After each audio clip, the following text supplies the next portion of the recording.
C'est grâce à vos dons volontaires et réguliers que nous pouvons faire ce travail. Merci à tous.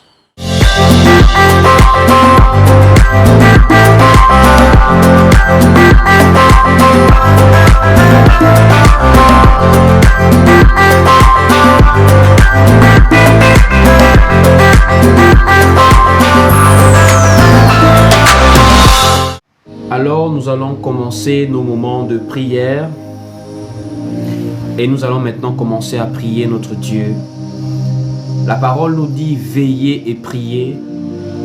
Et dans le livre de Actes chapitre 2, à partir du verset 42, il est écrit qu'ils persévéraient ensemble dans l'enseignement des apôtres, dans la communion fraternelle, dans la fraction du pain et dans les prières.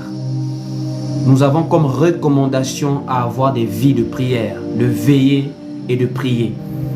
Voici pourquoi je voudrais que tu te disposes maintenant à être consacré à ces moments de prière, afin qu'ensemble nous puissions être un corps, une église, un peuple en esprit et en vérité. Nous allons tous élever nos voix dans le nom de Jésus-Christ et nous allons prier ce matin. Écoute-moi mon frère, le souffle de vie que tu as ce matin, c'est Dieu qui le renouvelle en toi. Sa parole nous enseigne que c'est lui qui dispose en nous l'être, le mouvement et la vie. Si tu es en vie ce matin, ne sache que ce n'est pas le fruit d'une habitude, mais c'est la grâce de Dieu. Que tu puisses avoir la capacité d'être sur ce live ce matin. Que tu t'es levé de ton lit sans maladie, sans mal aux pieds. Que tu as la possibilité d'entendre, de voir, de parler, de te mouvoir. Voici pourquoi nous allons élever nos voix. Je ne veux pas que tu assistes, mais je veux que tu participes. Je veux que tu sois actif, car tu es en prière. Regarde ton Dieu maintenant. Entre dedans de toi et élève ta voix et prions dans le nom de Jésus-Christ. Mon Dieu, mon roi, nous prions pour la reconnaissance ce matin.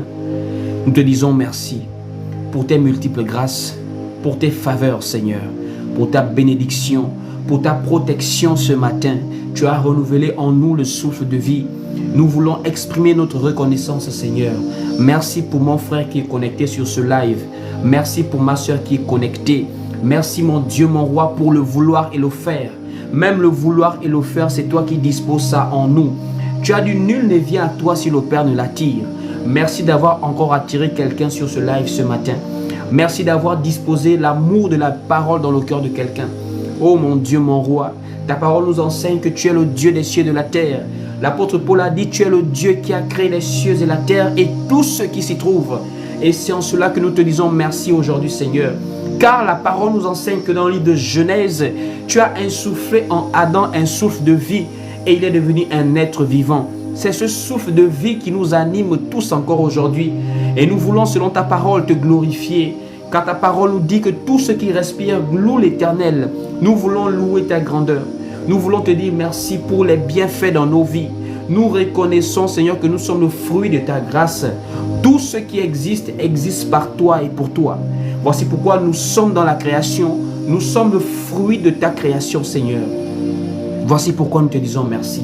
Je te bénis et je te rends grâce pour ces moments de communion fraternelle en ce temps de la fin où l'iniquité s'est accrue, Seigneur, où le monde va mal, où la perversion a pris le dessus. Merci pour avoir disposé l'envie de te servir à quelqu'un ce matin, l'amour de te servir à quelqu'un ce matin, le zèle d'être dans ta présence à quelqu'un ce matin. Merci mon Dieu, mon roi, car nous n'avons pas succombé à la fatigue, nous n'avons pas succombé au sommeil, mais nous avons voulu, mon Dieu, mon roi, être dans ta présence, être dans ces moments de communion. Dans le nom de Jésus-Christ, nous te disons merci. Amen. Amen et Amen. Nous allons encore prier maintenant.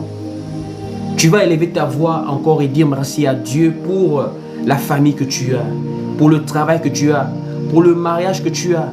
Pour toi peut-être c'est rien, c'est ordinaire. Mais laisse-moi te dire qu'il y a des gens qui pleurent cela dans le monde. Pendant que toi tu te fatigues des enfants, il y a des gens qui pleurent même un seul enfant. Pendant que toi tu te fatigues du boulot, il y a des gens qui pleurent dans le chômage. Pendant que toi tu te fatigues de la famille, il y a des gens qui vivent dehors tout seuls, des orphelins, des gens qui n'ont pas connu la chaleur d'une famille, la chaleur d'un foyer. Je voudrais que même si par moment tu ne reconnais pas l'importance de ce que tu as, ce matin tu puisses prendre conscience de ce que tu as. C'est la grâce de Dieu. Tu n'as pas forcément mérité cela plus que les autres. Il y a des gens plus diplômés que toi qui ne travaillent pas. Il y a des gens qui font plus de bonnes œuvres que toi mais qui n'ont pas d'enfants. Il y a des gens, mon Dieu, sur cette terre qui méritent mieux la grâce que nous avons. Voici pourquoi je voudrais encore que nous puissions tous élever nos voix et dire merci à notre grand Dieu qui nous a aimés, qui nous a choisis. Tu es le fruit du choix de Dieu. Tu es le fruit de la grâce de Dieu. Tu es le fruit de l'amour de Dieu.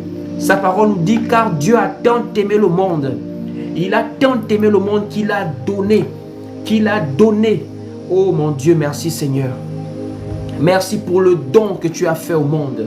Du salut par le sacrifice de ton Fils cher Jésus-Christ. Merci pour le don du Saint-Esprit. Merci pour la vie éternelle. Merci pour les enfants dans un mariage de quelqu'un. Merci pour le foyer d'une personne qui est dans la paix. Merci mon Dieu, mon roi, pour les parents que tu donnes à quelqu'un. Il y a des gens qui pleurent ces choses. Oh mon Dieu, mon roi, merci. Merci pour le bout de pain. Avoir un travail en ce temps de la fin est devenu difficile. Vivre dignement en ce temps de la fin est devenu difficile. Vivre sans mentir. Gagner sa vie sans voler, sans mentir, sans se prostituer, sans être dans la corruption. C'est devenu une grâce de Dieu.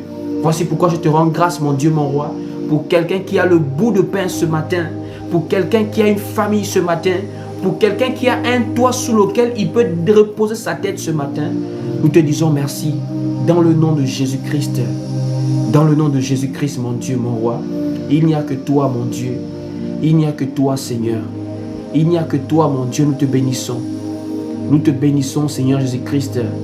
Nous te bénissons ce matin. Nous glorifions ton nom, car ce nom est au-dessus de tout nom. Dans le nom de Jésus-Christ. Nous allons maintenant prier pour implorer la grâce de Dieu et sa miséricorde. Tu vas regarder ta vie. Nous avons le salut, mais la chair est toujours dans la faiblesse. La chair est toujours dans la faiblesse. C'est par rapport aux faiblesses de la chair que tu vas maintenant prier. Tu vas prier, élever ta voix. Parce qu'il y a des choses que ton cœur te condamne. Tu es en Jésus-Christ, mais tu as encore des défauts. Tu as encore des faiblesses. Même la colère peut être un défaut que tu combats chaque jour.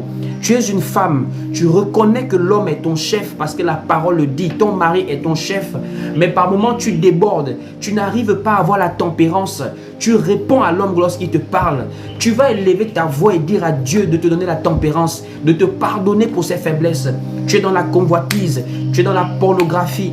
Tu es dans la masturbation. Tu es dans l'impudicité. Tu es dans la calomnie. Tu es dans la corruption au travail. Tu mens pour travailler, pour gagner ton bout de pain. Tu vas élever ta voix et implorer maintenant la miséricorde de Dieu. Que Dieu te pardonne ce matin. Qu'il te purifie ce matin. Qu'il ne détourne pas ce regard de toi. Que l'Esprit Saint ne soit pas attristé dans ton cœur. Mais que tu te repentes maintenant ce matin. Élève ta voix et implore la grâce de Dieu. Implore la grâce de Dieu pour ta propre vie maintenant. Regarde ta vie de foi. Regarde tes œuvres. Regarde le témoignage que tu es en train de bafouer. La parole nous dit que nous sommes la lumière du monde. Est-ce que tu es la lumière du monde chez toi, dans ta famille? Est-ce que tu es la lumière du monde chez toi, dans ton quartier? Est-ce que tu es la lumière du monde chez toi? Est-ce que tu peux véritablement dire que tu es un canal par lequel des gens sont bénis, des gens sont impactés, des gens sont édifiés, ou tu es une occasion de chute par ton comportement? La colère domine ta vie. Le témoignage négatif domine ta vie. Les faiblesses sexuelles dominent ta vie de tout genre, le vagabondage. Tu n'arrives pas à être stable. Tu as un comportement difficile. Tu vas élever ta voix parce que c'est la chair qui exprime cela. Même si dans ton cœur tu aimes Dieu, ta chair ne s'est pas convertie. Elle est vendue au péché et elle a des désirs contraires à ceux de l'esprit. Prie maintenant ton Dieu afin que ce matin, il puisse te fortifier, il puisse te relever maintenant dans le nom de Jésus-Christ. Dans le nom de Jésus-Christ, oh mon Dieu, mon roi. Je voudrais que tu pries avec moi. Je voudrais que tu sois là dans ce live. Pense également à ta famille. Pense également à tes contacts. Je voudrais maintenant que tu puisses partager ce live. Ne le garde pas seulement pour toi. Ne garde pas seulement ces moments pour toi. Il y a d'autres personnes qui ont besoin de venir prier maintenant. Partage ce live. Nous allons élever nos voix et nous allons maintenant intercéder pour les autres membres de nos familles. Tu as déjà demandé pardon à Dieu pour toi. Il est maintenant temps que tu demandes pardon à Dieu pour tes parents. Lorsque les espions qui ont été envoyés vers Jéricho sont arrivés, ils ont trouvé une femme nommée Rahab, une femme de mauvaise vie, une femme prostituée. Mais cette femme a quand même eu l'amour de sa famille et elle a intercédé pour ses parents. Elle a intercédé pour sa famille. De la même manière, le Seigneur nous dit que celui qui ne prend pas soin des siens est pire qu'un infidèle. Il a même renié la foi. Or, prendre soin des siens, ce n'est pas seulement donner de l'argent. Ce n'est pas seulement apporter des cadeaux aux enfants, mais c'est leur montrer la voie du Seigneur, la voie du salut. C'est prier pour que Dieu les visite là où ils sont, que la repentance soit leur partage, que l'incrédulité tombe, que le doute tombe, que les raisonnements tombent, que la mauvaise vie tombe. Élève maintenant ta voix et prie pour tes parents, tout en partageant le live, afin que s'il y en a qui sont éveillés, ils viennent prier maintenant avec nous. Élevons nos voix et prions pour nos parents. Intercède pour tes parents. Tu as des parents qui sont actuellement dans des motels. Ils sont en train d'être dans le danger de la maladie. Ils sont dans des voitures. L'accident peut arriver. Ils sont en train de manger quelque part. Les empoisonnements peuvent arriver. Ils sont quelque part. Il y a l'insécurité dans ce monde. Tu vas prier que Dieu soit le protecteur des membres de ta famille. Tes enfants qui sont à l'école, ta femme qui est sortie, ton mari qui est parti au travail, tes oncles, tes tantes, tes cousins, tes nièces, tes parents. Tu vas prier afin que Dieu puisse étendre sa main et veiller sur chacun d'eux. Oh Seigneur mon Dieu, il n'y a que toi qui protèges. Il n'y a que toi qui protèges, mon Dieu, mon roi. Nous te supplions, Seigneur, étends ta main. Étends ta main, Seigneur. Tu vas relever la foi de quelqu'un, Seigneur. Tu vas relever la foi de quelqu'un, mon Dieu, mon roi. Nous te supplions. Nous voulons demeurer fermes. Tu as dit à Timothée que tu avais achevé la course, l'apôtre Paul. L'apôtre Paul pouvait dire: j'ai achevé la course, j'ai gardé la foi. Seigneur, permets-nous également d'achever la course et de garder la foi en ce temps de la fin où la foi est difficile à vivre. Dans le monde où il y a des moqueurs, des contradicteurs, des gens qui viennent mettre en doute notre foi en Jésus-Christ. Les épreuves, les persécutions, la crise du travail, la crise du mariage, tellement de choses sont en train de bousculer la foi de plusieurs personnes. Mais c'est là où nous avons besoin de toi, Seigneur. C'est là où nous avons besoin de toi, mon Dieu. Ne nous abandonne pas, Seigneur. Tu as dit que tu seras avec nous tous les jours jusqu'à la fin du monde, Seigneur. Nous croyons que tu es présent maintenant et que notre foi est fortifiée par ta présence en nous. Notre foi est fortifiée par ta parole dans nos vies. Au nom de Jésus-Christ. Au nom de Jésus-Christ, mon Dieu, mon roi. Nous te supplions, Seigneur. Nous te supplions, Seigneur Jésus-Christ. Nous te supplions, Seigneur. Nous allons maintenant prier. Tu vas élever ta voix. Nous allons prier maintenant par rapport aux persécutions. De nos jours, plusieurs personnes ne veulent plus vivre la persécution. Plusieurs personnes ne veulent plus vivre la persécution. Les gens ne veulent plus vivre l'épreuve. Les gens veulent maintenant vivre un évangile où tout va bien, où il n'y a jamais de problème. Oh mon Dieu, quel genre d'évangile! Quel genre d'évangile, Seigneur!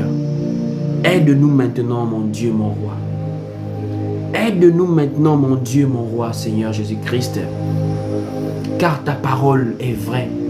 Tu as dit dans le livre de Timothée que tous ceux qui veulent vivre pieusement en Jésus-Christ seront persécutés.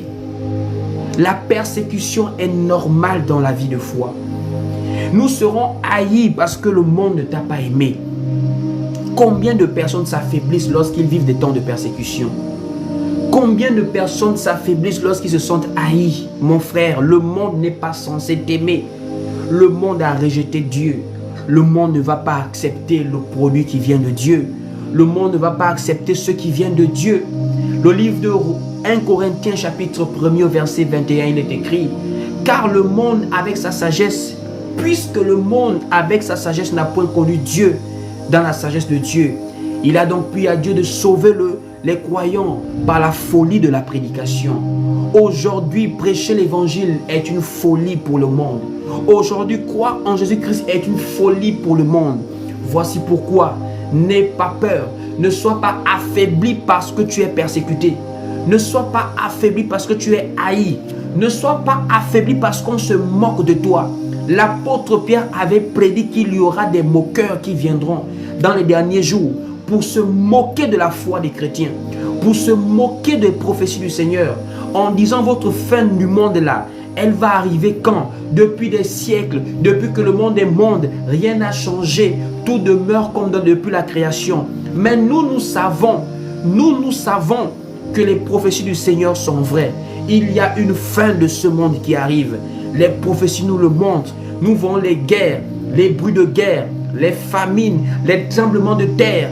Comment il y a des royaumes qui se lèvent contre des royaumes, des nations contre des royaumes. Comment le péché est arrivé à son comble. Nous savons que la fin est proche. Voici pourquoi n'aie pas peur des persécutions. Nous sommes appelés à passer par ces choses. De la même manière que le Seigneur a porté sa croix, nous sommes également appelés à suivre ses traces. Chacun d'entre nous, d'une manière ou d'une autre, est appelé à vivre des épreuves. Satan, notre adversaire, nous provoque chaque jour. La parole nous enseigne dans le livre de Pierre qu'il rôde autour de nous, cherchant qui il dévorera. Nous sommes appelés à le résister, sachant que les mêmes souffrances sont imposées à nos frères dans le monde. Les mêmes souffrances, mon frère. En Algérie, il y a des chrétiens qui souffrent. En Inde, il y a des chrétiens qui souffrent. Au Pakistan, en Irak, en Afghanistan. Laisse-moi te dire, tu n'es pas le seul à souffrir pour l'évangile de Christ, pour ta vie de foi.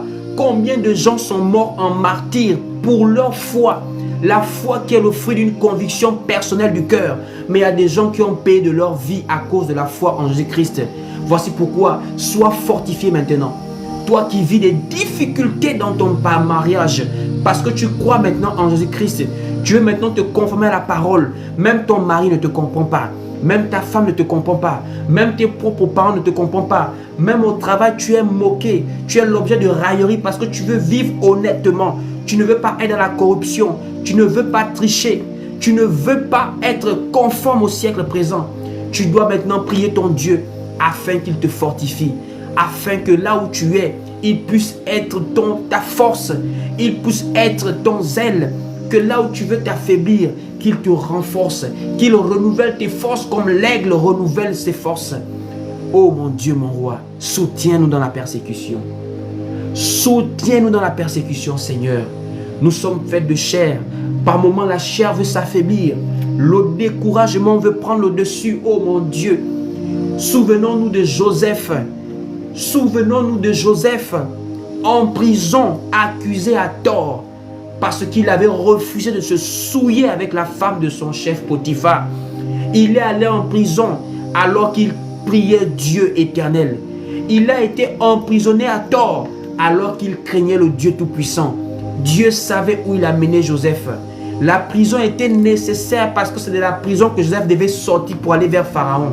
Il y a des persécutions que nous traversons pour notre élévation demain.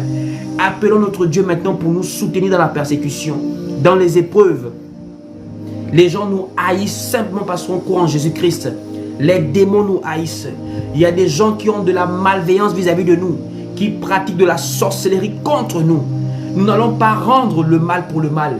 Nous n'allons pas lancer le feu à quelqu'un. Mais nous allons mettre Dieu comme témoin.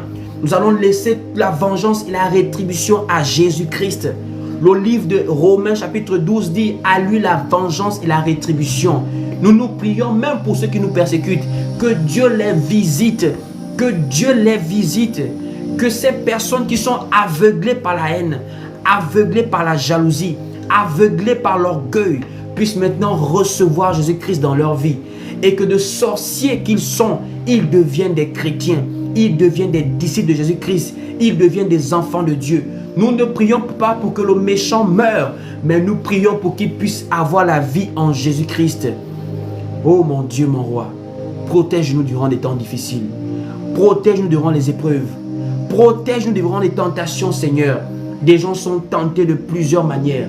Mais toi qui avais déjà prévu des portes de sortie, parce que la parole nous enseigne que tu ne peux permettre que nous soyons tentés au-delà de nos forces. Même dans la tentation, tu as déjà prévu des portes de sortie afin que nous puissions surmonter la tentation. Nous te remettons le contrôle de nos vies, Seigneur. Là où nous n'arrivons pas de nous-mêmes, nous voulons que toi tu y parviennes. Là où nous n'arrivons pas de nous-mêmes, nous voulons que toi tu y parviennes. Dans le nom de Jésus-Christ, mon Dieu, mon roi. N'oublions pas de continuer à partager le live. Ne regarde pas le live tout seul. Ne prie pas tout seul. Mais permets à quelqu'un de participer à ces moments de partage. Permets à quelqu'un de participer à ces moments. Nous allons maintenant prier notre Dieu. Nous allons élever notre voix maintenant pour prier pour la parole. Tu vas prier pour la parole maintenant. Tu vas prier que ce matin, la parole te fasse du bien. Que ce matin, la parole de Dieu te fasse du bien. Que ce matin, la parole de Dieu te nourrisse. Il avait dit à Satan, l'homme ne vivra pas de pain seulement, mais de toute parole qui sort de la bouche de Dieu. Je voudrais maintenant que ce matin, comme des aiglons, nous soyons nourris par le grand aigle, de la chair et du sang qui représente sa parole, afin d'avoir la vie éternelle.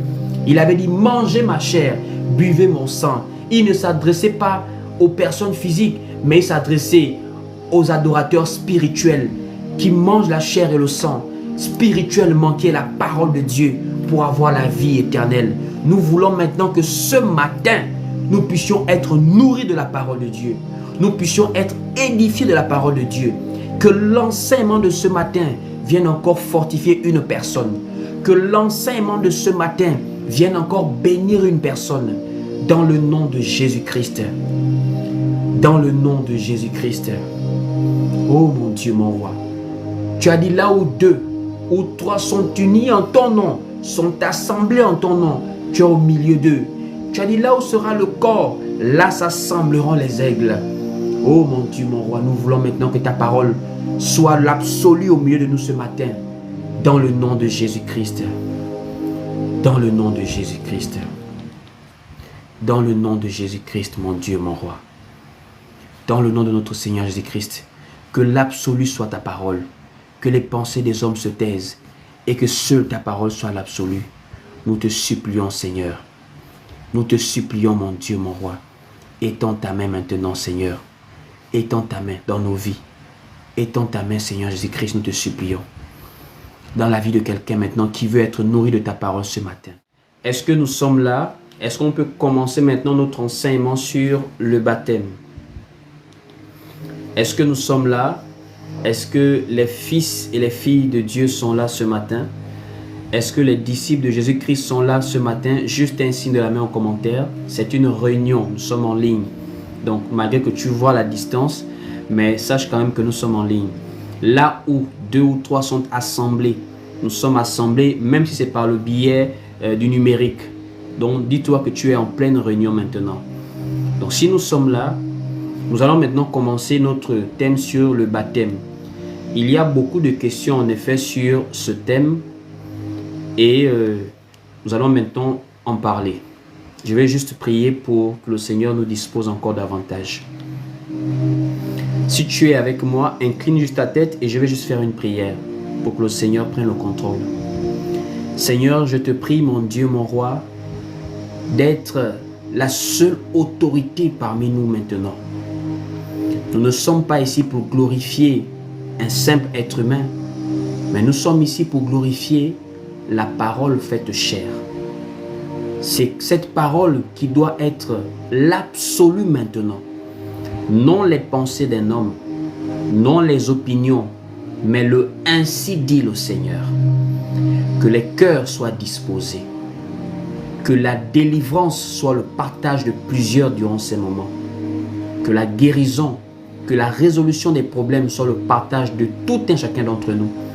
Que par ce temps de partage, des écailles puissent tomber, l'intelligence puisse s'ouvrir et que ta grâce puisse se manifester puissamment dans nos vies.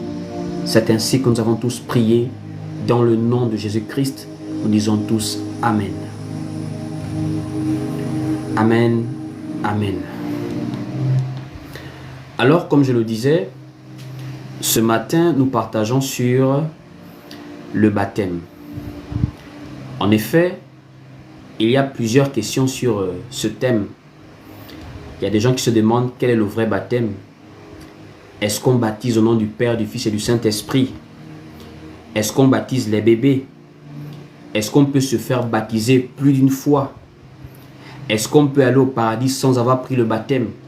Il y a tellement de questions sur le sujet. Voici pourquoi je voudrais que pendant que tu continues à regarder le live, tu continues en même temps à partager. Alors, frères et sœurs, lorsque nous parlons du baptême, ça vient du mot baptimos, qui veut dire plonger, être enfoui, être plongé dans quelque chose. En l'occurrence, dans un contenant, un liquide. Quand nous parlons de baptiser quelqu'un, nous parlons de l'immerger. C'est une immersion, le baptême.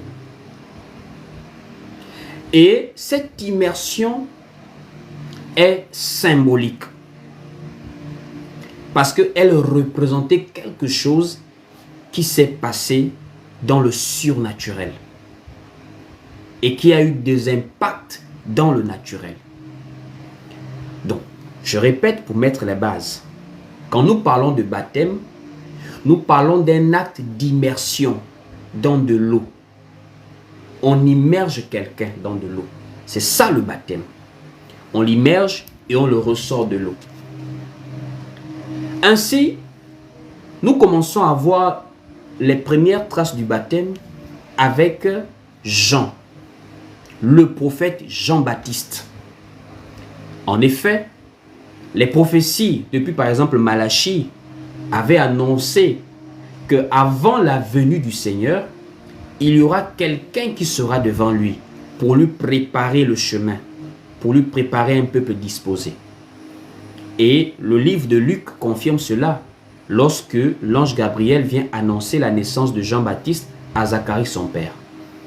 Et ainsi, Jean-Baptiste étant un prophète, on voit comment Jean-Baptiste commence à baptiser. Il a commencé à le faire avant que le Seigneur arrive. Mais comme je disais à la base, le baptême est un symbole. C'est une représentation. Voici pourquoi on peut lire cela dans le livre de Matthieu chapitre 3, à partir du verset 1er. Je voudrais que nous puissions aller calmement pour bien comprendre l'enseignement. Matthieu chapitre 3, à partir du verset 1er, il est écrit ici: En ce temps-là parut Jean-Baptiste, prêchant dans le désert de Judée. Il disait: Repentez-vous, car le royaume des cieux est proche. Jean est celui qui avait été annoncé par Ésaïe, le prophète, lorsqu'il dit: Voici, c'est ici la voix de celui qui crie dans le désert. Préparez le chemin du Seigneur, aplanissez ses sentiers. Au verset 4, Jean avait un vêtement de poil de chameau et une ceinture de cuir autour des reins. Il se nourrissait des sauterelles et de miel sauvage.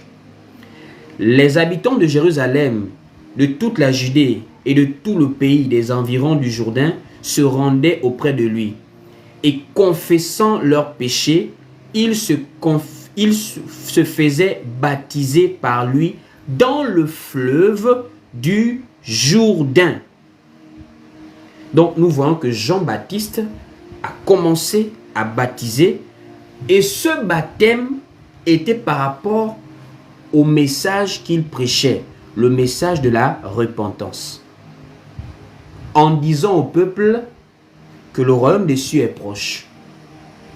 Et lorsqu'on descend, on va maintenant voir au verset 11 quelque chose qui va attirer l'attention. Jean-Baptiste baptise. Il annonce la venue du royaume des cieux. Il appelle le peuple à la repentance. Mais à un moment donné, Jean-Baptiste va maintenant comprendre que en restant sur la trace de la prophétie, il y a quelqu'un qui arrive après lui, qui sera plus grand que lui. Donc Jean-Baptiste annonce maintenant la venue du Seigneur et le baptême qui sera pris au nom du Seigneur. Le baptême de l'Esprit, le baptême de feu. Et qui sera aussi le baptême de l'eau toujours, parce que ça sera le symbole. C'est vrai que quand on parle du baptême de Jean-Baptiste, qui est le baptême d'eau, les gens ont l'impression que ça appartient qu'à Jean-Baptiste et que Jésus, ce n'est pas le baptême d'eau. Alors que nous allons comprendre que Jean-Baptiste ne faisait que préparer ceux qui étaient déjà à venir par le Seigneur Jésus-Christ. Parce que le baptême est une représentation de quelque chose que Christ a fait. On va aller doucement. Nous sommes maintenant ici au verset 11. On voit comment Jean-Baptiste va maintenant envoyer le peuple dans l'attente de ceux qui arrivent après lui. Nous sommes maintenant ici au verset 11 de toujours Matthieu chapitre 3. On dit ici au verset 11, « Moi, c'est Jean-Baptiste qui parle, moi, je vous baptise d'eau pour vous amener à la repentance. Mais celui qui vient après moi est plus puissant que moi. Je ne suis pas digne de porter ses souliers. Lui, il vous baptisera du Saint-Esprit et de feu. » Donc, Jean-Baptiste présente le baptême de la repentance, le baptême d'eau et le baptême du Saint-Esprit ensuite avec le baptême de feu. Alors, nous allons aller pas à pas, point par point, pour permettre à tout le monde de bien comprendre. Nous voyons Jean-Baptiste qui prêchait le baptême, qui prêchait le message de la repentance et les gens se baptisaient conformément à la repentance par rapport au royaume des cieux qui était proche. Or, sachant que Jésus également, en venant à prêcher le royaume des cieux, à prêcher la repentance, c'est ce que l'apôtre Paul va confirmer. Que la repentance, c'est ce que Dieu appelle tous les hommes maintenant. Donc c'est pour cela, le baptême d'eau est la symbolique qui a continué même lorsque le Seigneur est arrivé, parce que la repentance là, en vue de la nouvelle naissance, n'était possible que par l'acte que Jésus-Christ allait faire. Voici pourquoi Jésus, quand lui-même il arrive, il prêche aussi le royaume de ceux qui est proche. Il amène aussi le peuple à la repentance. Allons-y lire maintenant. Nous sommes maintenant dans le livre de Matthieu, chapitre 4, à partir du verset 17. Écoutons, Matthieu, chapitre 4, à partir du verset 17, il est écrit ici. Dès ce moment, Jésus, on ne dit pas Jean-Baptiste, on dit Jésus. Dès ce moment, Jésus commença à prêcher et à dire, « Repentez-vous, car le royaume des cieux est proche. » Alors que nous voyons très bien que ça c'est le baptême de la repentance que les gens prenaient avec Jean-Baptiste. Parce que Jean-Baptiste prêchait le royaume des cieux. Mais Jésus également prêche le royaume des cieux. Et il appelle le peuple à la repentance. Et la repentance en question, ce n'est pas la repentance de quelqu'un qui ment, qui vole. Bien que mentir, ce n'est pas bien. Voler, ce n'est pas bien. Mais vous allez remarquer, on s'adressait à des pharisiens, des sadducéens. Et les gens ont mal compris les pharisiens et les sadducéens. Les pharisiens et les sadducéens, c'était des cercles, des petites sectes juives. Ça veut dire des gens qui vivaient avec l'enseignement de Moïse et qui en faisaient des doctrines extrêmes. Donc, soyez-en sûrs que quand on parlait de pharisiens, ce n'étaient pas des gens qui fréquentaient des prostituées. Ce n'étaient pas des gens qu'on voyait boire n'importe comment. C'était des gens qui étaient des puritains dans le rite de Moïse, dans la tradition selon Moïse. Mais c'est à ces gens que Jean-Baptiste commence à dire « Repentez-vous ». Et c'est à ces mêmes gens que Jésus commence à annoncer la repentance.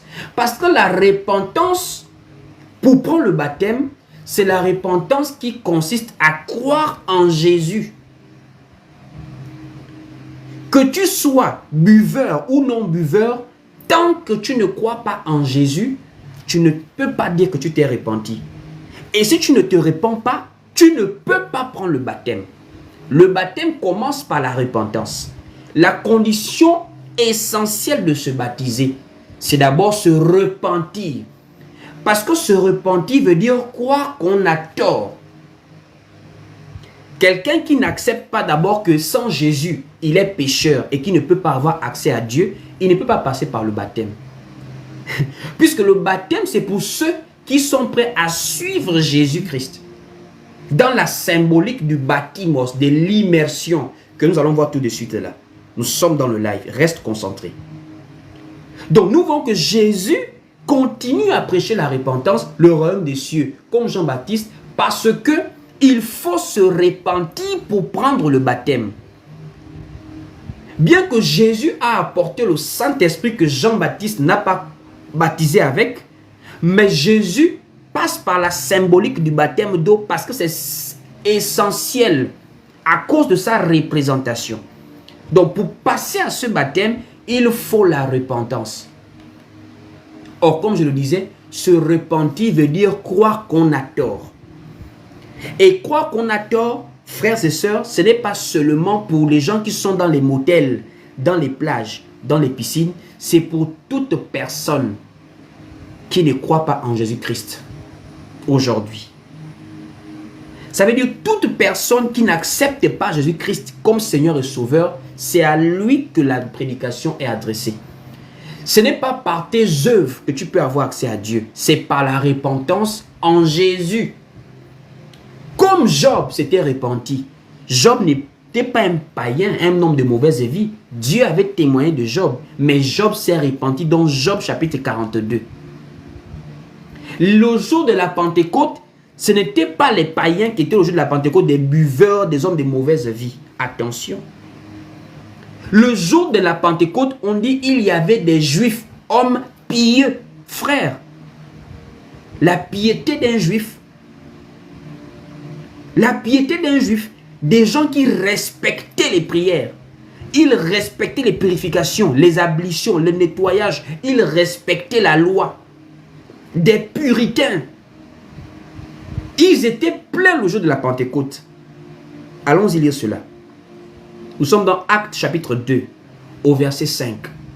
Acte 2, au verset 5, allons-y lire. Il est écrit ici dans Actes chapitre 2, au verset 5.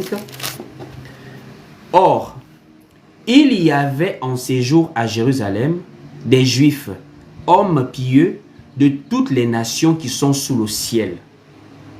Il y avait des Juifs, hommes pieux. C'est à ces hommes pieux-là maintenant que l'apôtre Pierre va montrer la condition pour prendre le baptême. Puisque à la suite de la prédication de Pierre, ils vont maintenant avoir le cœur vivement touché. Et ils vont vous demander ce qu'il faut faire. On a écouté ce que tu as dit, frère. Et ta parole nous a touchés. Bon, maintenant, qu'est-ce qu'il faut faire? L'apôtre Pierre prend la parole. Dans Actes chapitre 2 toujours, au verset 38. Qu'est-ce que l'apôtre Pierre va leur répondre? Il va dire maintenant ici au verset 38. Pierre leur dit, repentez-vous et que chacun de vous soit baptisé. Donc, pour parler de baptême, on parle de la repentance. Quelqu'un qui ne s'est pas repenti ne peut pas avoir accès au baptême. Là, on touche déjà le point sur les bébés par rapport au baptême catholique romain. Ceux qui baptisent les bébés là. Mais nous ne sommes pas encore là-bas. On se calme. On a encore beaucoup de choses à voir d'abord. Donc, la condition première pour prendre le baptême, c'est de se repentir. Or, se repentir, c'est-à-dire croire en Jésus-Christ. Ça veut dire en fait, le baptême, c'est avec Jésus que ça se passe. Ce n'est pas en dehors de Jésus. Pour qu'on se baptise, il faut croire. Mais croire en qui? Croire en Jésus-Christ. Parce que ce qui s'est passé dans le livre de Actes chapitre 8 nous montre clairement que la condition obligatoire pour prendre le baptême, c'est de croire en Jésus-Christ. Pourquoi? L'eunuque éthiopien, un diplomate éthiopien, retourne vers son territoire et il est en train de lire le prophète Ésaïe. En lisant le prophète Ésaïe, il ne comprend pas ce qui se passe. Il voit un animal qu'on amène à la boucherie. Il dit, on parle de quoi ici? Et l'Esprit de Dieu va conduire Philippe vers l'eunuque éthiopien. De là maintenant, Philippe va annoncer la bonne nouvelle de qui? La bonne nouvelle de Jésus. En expliquant l'écriture que l'eunuque éthiopien ne comprenait pas. Donc en un mot, c'était Jésus que Philippe était en train d'actualiser par rapport à la lecture que l'eunuque éthiopien n'arrivait pas à comprendre dans Ésaïe. Et on va aller lire ça pour comprendre ce qui a amené au baptême. On est dans Actes chapitre 8. Suivez très bien l'enseignement. Nous sommes dans le livre de Actes au chapitre 8, au verset 26 en descendant. Actes chapitre 8 à partir du verset 26. Il est écrit ici: un ange du Seigneur s'adressant à Philippe lui dit: lève-toi et va du côté du midi sur le chemin qui descend de Jérusalem à Gaza, celui qui est désert. Il se leva et partit, et voici un Éthiopien, un eunuque, ministre de Candace, reine d'Éthiopie, et surintendant de tous ses trésors, venu à Jérusalem pour adorer, s'en retourna ainsi sur son char, et il lisait le prophète Ésaïe. Nous sommes ici au verset 29. L'Esprit dit à Philippe: avance et approche-toi de ce char. Au verset 30, Philippe accourut et entendit l'eunuque éthiopien qui lisait le prophète Ésaïe. Et il lui dit: comprends-tu ce que tu lis? Il répondit: comment le pourrais-je si quelqu'un ne me guide? Et il invita Philippe à monter et à s'asseoir avec lui. Au verset 32, le passage de l'écriture qu'il lisait était celui-ci: il a été mené comme une brebis à la boucherie, et comme un agneau muet devant celui qui le tond. Il n'a point ouvert sa bouche. Dans son humiliation, son jugement a été levé, et sa postérité qui la dépendra, car sa vie a été retranchée de la terre. L'eunuque dit à Philippe: je te prie, de qui le prophète parle-t-il? Est-ce de lui-même ou de quelqu'un d'autre? Donc l'eunuque éthiopien est naturellement dans l'interrogation qu'il s'agit de qui ici? Écoutez la réponse de Philippe. Nous sommes ici au verset 35. Philippe lui répond maintenant: alors Philippe, ouvrant la bouche et commençant par ce passage, lui annonça la bonne nouvelle de Jésus. Donc Philippe lui fait comprendre qu'il s'agit de Jésus ici. Et quand Philippe annonce cela à l'eunuque éthiopien, l'eunuque éthiopien veut maintenant prendre le baptême directement. C'est comme quelqu'un, on a fini de te prêcher la parole, tu veux suivre les autres. Les gens qui prennent les baptêmes par le suivisme là. Les enfants de 10 ans, 9 ans qu'on baptise dans les assemblées, n'importe comment là. Le suivisme, on prend le baptême, c'est samedi, tout le monde va aller samedi pour le baptême. Non, non, non, ça ne se passe pas comme ça. Philippe a mis une condition à l'eunuque éthiopien. Puisque l'eunuque éthiopien lui pose la question: voici de l'eau. Qu'est-ce qui manque pour que je sois baptisé? Qu'est-ce qui empêche cela? Et nous allons lire. Nous allons lire ici. Nous sommes maintenant à partir du verset 8. Pourquoi même à partir du verset 36? Directement la suite. Après le verset 35, nous allons au verset 36. Comme ils continuaient leur chemin, ils rencontrèrent de l'eau. Et l'eunuque dit: voici l'eau. Qu'est-ce qui empêche que je sois baptisé? Donc en un mot, je t'amène déjà à comprendre comment est-ce qu'on prend le baptême. Le baptême n'est pas un jeu, frère. Le baptême est quelque chose de symbolique qui passe obligatoirement par la foi en Jésus-Christ. Il faut croire. Et Philippe lui répond maintenant au verset 37. Philippe dit, si tu crois de tout ton cœur, cela est possible. L'eunuque répondit, je crois que Jésus-Christ est le Fils de Dieu. Il fit arrêter le char. Philippe et l'eunuque descendirent tous deux dans l'eau. Et Philippe baptisa l'eunuque. On continue en disant ici, quand ils furent sortis de l'eau, l'Esprit du Seigneur enleva Philippe et l'eunuque ne le vit plus, tandis que joyeux, il poursuivait sa route. Donc, première condition pour prendre le baptême, il faut se repentir. Se repentir veut dire, il faut croire en Jésus-Christ. La repentance, ce n'est pas pour juste dire, je ne veux plus mentir. Non, non, non. Je ne veux plus mentir pour accepter Jésus. Parce que sans Jésus, il n'y a pas de salut. Donc, une fois qu'on sait maintenant comment est-ce qu'on prend le baptême, il faut maintenant voir qu'est-ce que le baptême en lui-même. Ça représente quoi? Une fois qu'on a maintenant cru et qu'on veut maintenant être baptisé, il faut maintenant savoir le baptême, c'est quoi exactement? Est-ce qu'on me suit ici? Le baptême, c'est quoi exactement? On a compris que, premier point, pour prendre le baptême, il faut croire en Jésus-Christ. Il faut se repentir. Maintenant, deuxième point, qu'est-ce que le baptême en soi? Puisqu'on sait maintenant que tous ceux qui veulent prendre le baptême, c'est ceux qui se sont repentis, qui croient en Jésus. Maintenant, qu'est-ce que le baptême en lui-même? Frères et sœurs, comme je disais au départ, le baptême est l'acte d'immerger quelqu'un dans de l'eau et de le ressortir. Pourquoi? Mais parce que le baptême a représenté la mort de Jésus et sa résurrection.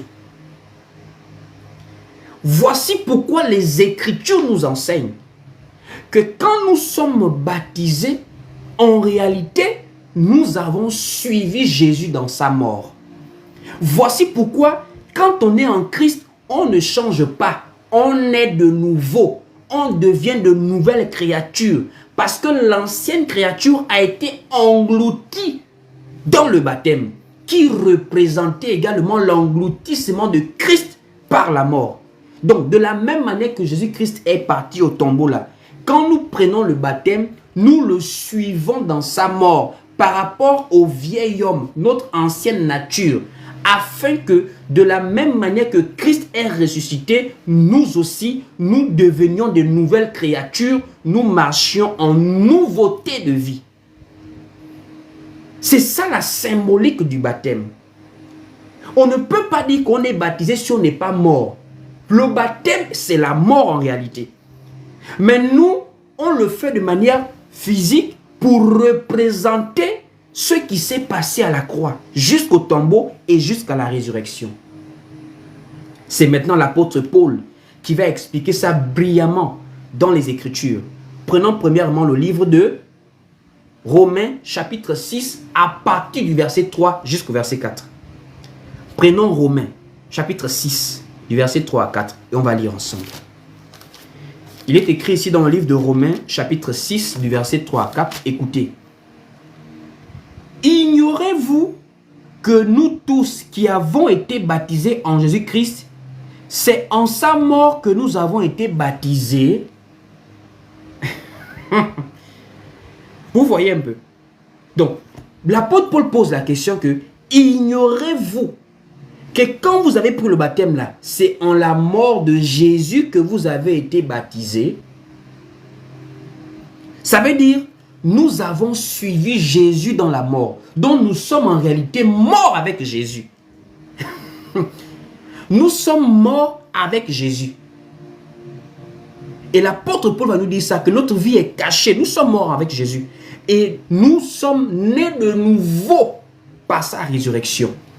Et on prend maintenant au verset 4 en disant, nous avons donc été ensevelis avec lui par le baptême en sa mort, afin que, comme Christ est ressuscité des morts par la gloire du Père, de même nous aussi, nous marchions en nouveauté de vie. De même nous aussi, nous marchions en nouveauté de vie.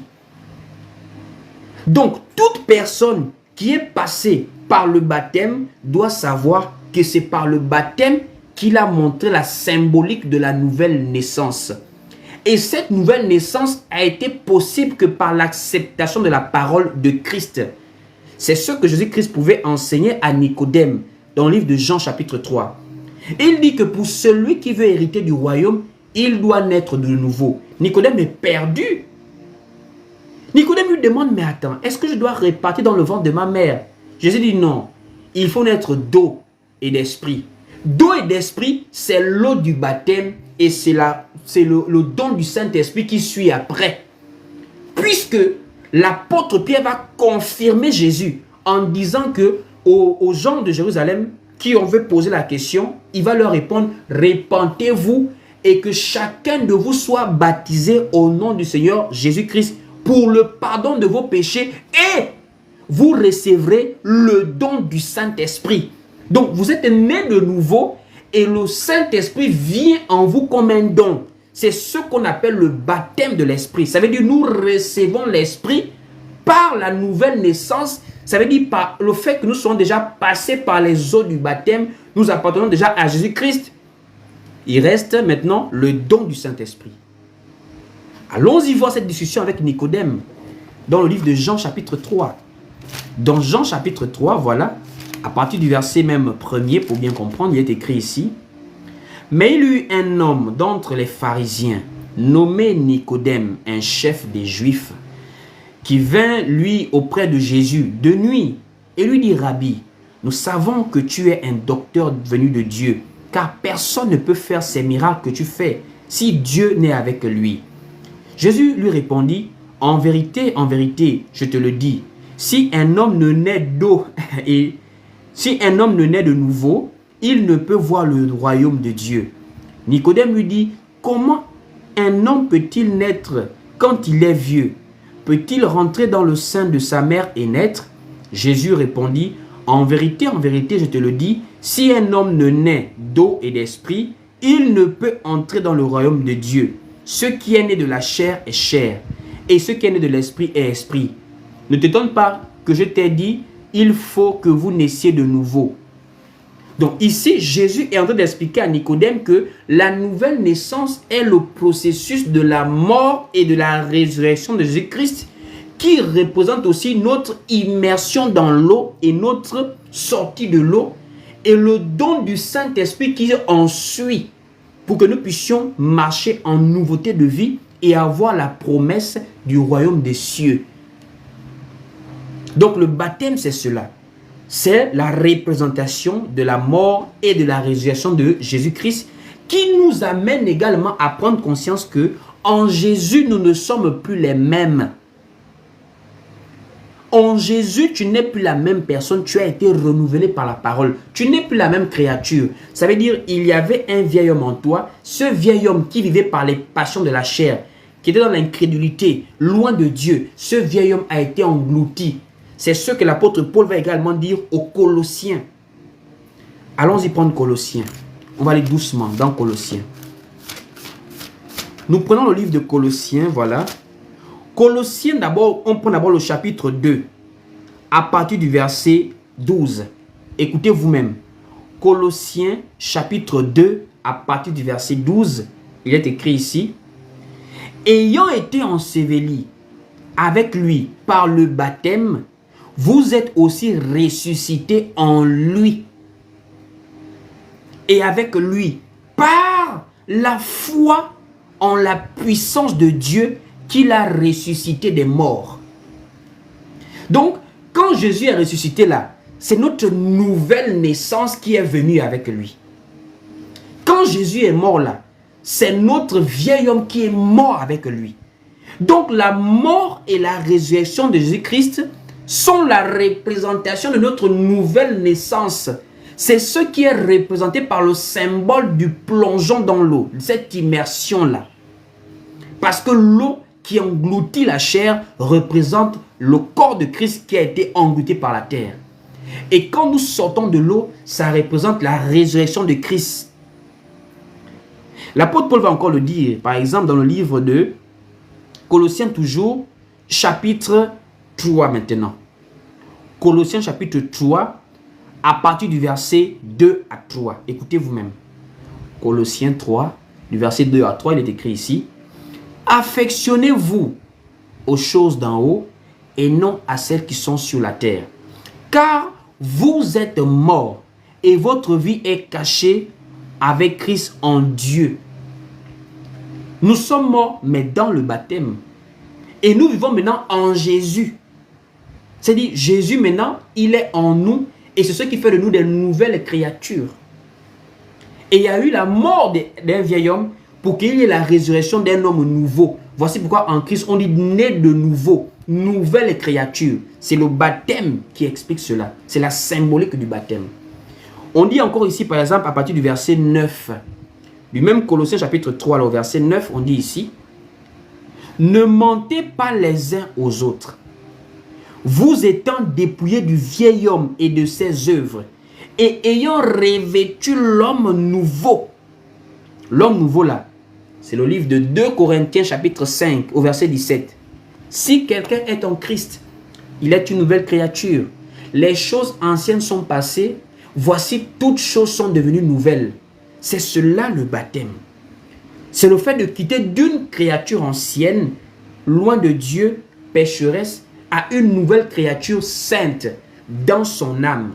Parce que la chair là ne s'est pas répandue. La chair là, c'est juste une image symbolique quand on plonge. Mais ce qui est renouvelé dans la nouvelle naissance, c'est nos âmes. C'est notre intérieur qui a été transformé par la parole de Christ.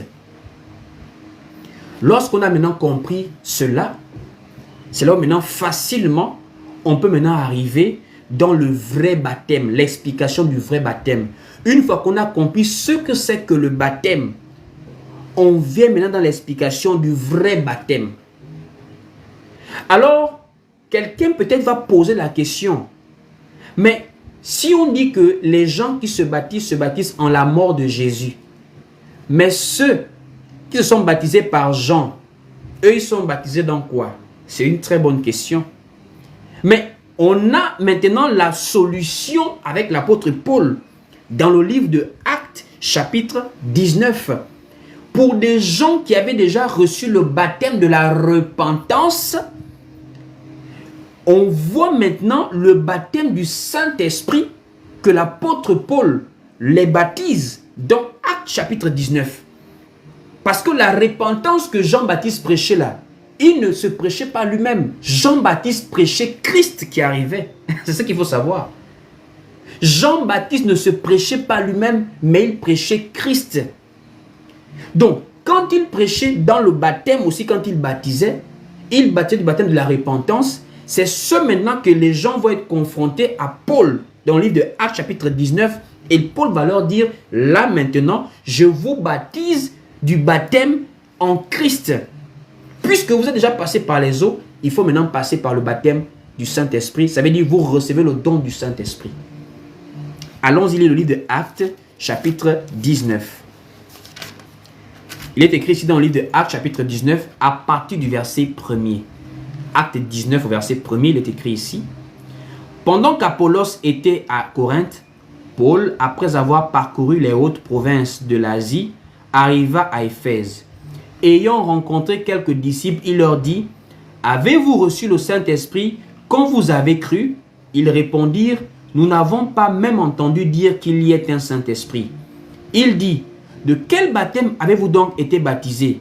Ils répondirent, « Du baptême de Jean. » Alors Paul dit, « Jean a baptisé du baptême de repentance, disant au peuple de croire en celui qui venait après lui, c'est-à-dire en Jésus. » Donc les gens que Jean baptisait, c'était des gens qui croyaient en Jésus, mais par l'entremise de Jean. parce que c'est lui qui devait préparer ce peuple-là à Jésus.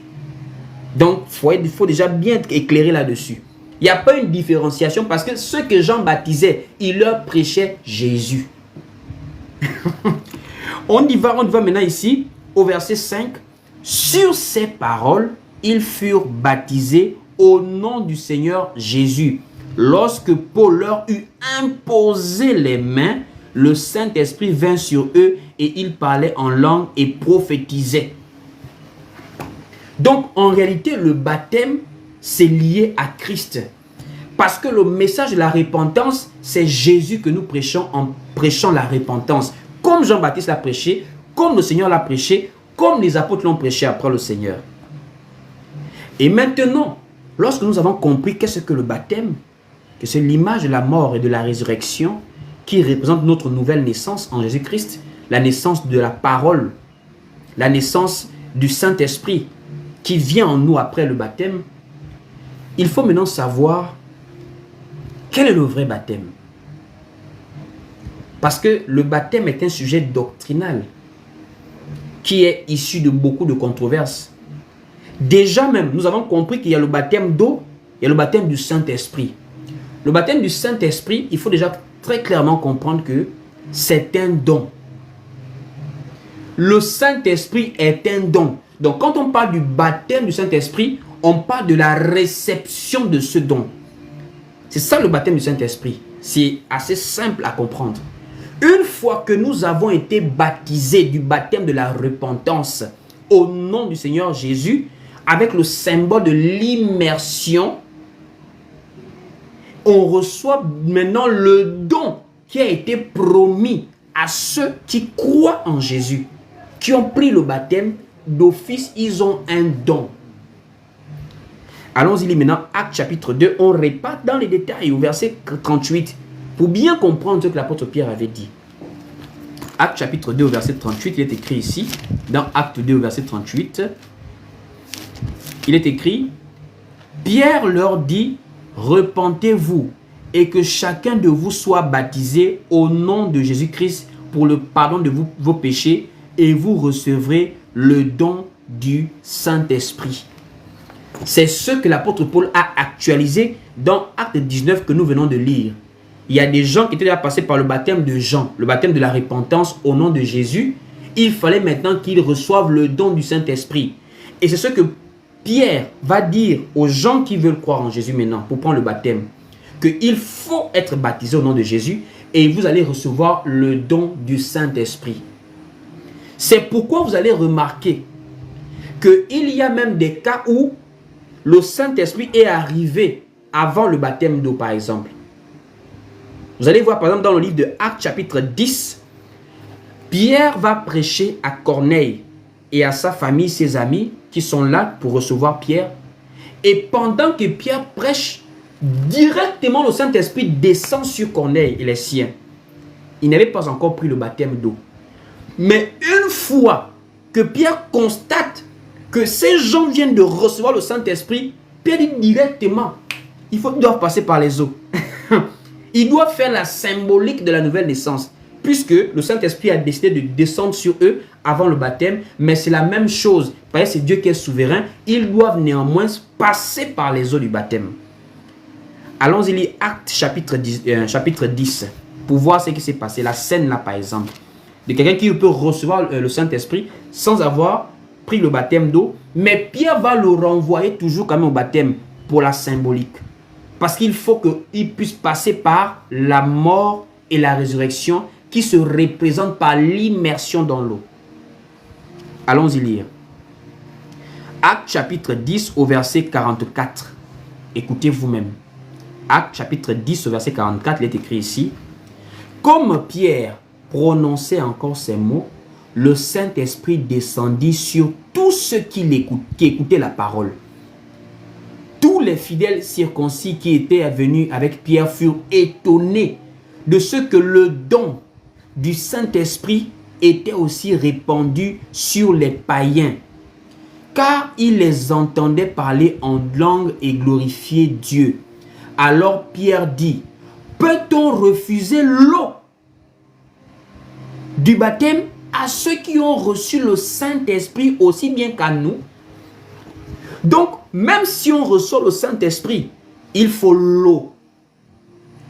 Parce que Jésus avait dit à Nicodème, celui qui n'est né d'eau et d'esprit, l'eau qui représente le baptême de la repentance, l'esprit qui représente le don de Dieu après ce baptême-là, au nom de Jésus. Donc, même si tu reçois le Saint-Esprit par l'écoute de la parole, Pierre avait dit, si tu as déjà reçu le Saint-Esprit, c'est bien. Donc, tu es éligible pour passer par l'eau du baptême. Donc, c'est aussi pour statuer sur cette question. Le Saint-Esprit est un don promis à l'Église même. Voici pourquoi quand ce don arrive, c'est ce don du Saint-Esprit qui avait été prophétisé également comme étant le baptême du Saint-Esprit. On sera baptisé d'esprit et de feu. Donc, il y a le baptême d'eau, le baptême de l'esprit qui est simplement la réception du Saint-Esprit dans l'Église. L'Église avait reçu le Saint-Esprit. Le jour de la Pentecôte, c'était comme un baptême de l'esprit. Vous voyez un peu? Et c'est ce que nous remarquons dans Acte 19, dans Acte chapitre 2, comment on recevait le Saint-Esprit après avoir cru et être passé par les eaux du baptême. Alors ainsi, nous voyons également le baptême de feu. Alors comme je disais, de la même manière qu'on entend le baptême de l'Esprit, c'est simplement la symbolique de recevoir le Saint-Esprit. C'est comme on parle également du baptême de feu, c'est également passé par diverses épreuves, tout en suivant la trace du Seigneur. Nous savons que dans la foi, nous sommes appelés à passer par les persécutions. Nous sommes appelés à passer par des temps d'épreuve. Quelqu'un qui vient vous dire, en Jésus, Jésus-Christ a tout accompli, je ne dois plus souffrir, je ne dois plus rien vivre de difficile. C'est un faux prophète, c'est un faux pasteur, c'est un faux apôtre. Parce qu'il contredit même les prophéties du Seigneur qui nous annoncent que nous serons haïs par les nations. Nous serons persécutés. Voici pourquoi c'est un baptême de feu, c'est un désert dans lequel nous sommes appelés à passer. Pas pour dire que Dieu aime que nous souffrons, mais de la même manière que Israël est passé par le désert, de la même manière nous sommes également appelés à passer par la persévérance, et cette persévérance ne sera pas forcément facile sur la terre. C'est comme un baptême de feu par lequel nous serons appelés à passer. Ce sont les diverses épreuves. Les diverses épreuves. Donc, on a le baptême d'eau, le baptême de l'esprit et le baptême de feu. Le baptême de feu, c'est simplement les épreuves et les persécutions que nous sommes appelés à vivre en tant que chrétiens pour notre foi. Exemple, les apôtres. Les apôtres du premier siècle là, eux, ils ont donné leur vie pour l'évangile. C'est pas comme aujourd'hui, les chrétiens ne veulent plus souffrir pour Jésus. Pierre a été tué à cause de Jésus. Jacques a été décapité à cause de Jésus. Étienne, on l'a lapidé à cause de Jésus. Jean est mort en prison à l'île de Patmos là-bas, vieux, il a vu Apocalypse à cause de Jésus. Paul est mort en prison à cause de Jésus. Donc le baptême de feu là, c'était les difficultés par lesquelles ils allaient également passer, comme le Seigneur a porté la croix pour aller à la croix. Donc une fois qu'on a compris cette différenciation du baptême de repentance, baptême d'eau, baptême du Saint-Esprit et baptême de feu, on va maintenant voir également les baptêmes par rapport aux doctrines. Quel est le vrai baptême? On va prendre le premier point. En quel nom devons-nous nous baptiser? Le nom auquel on doit se baptiser, parce que vous savez par exemple que les catholiques romains baptisent, ils plongent 3 fois. D'abord, ils plongent 3 fois, puis ce sont 3 noms chez eux.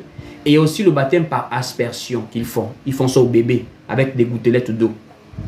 Est-ce que on peut soutenir cela par les saintes lettres? Premièrement, on va prendre le baptême au nom du Père, du Fils et du Saint-Esprit.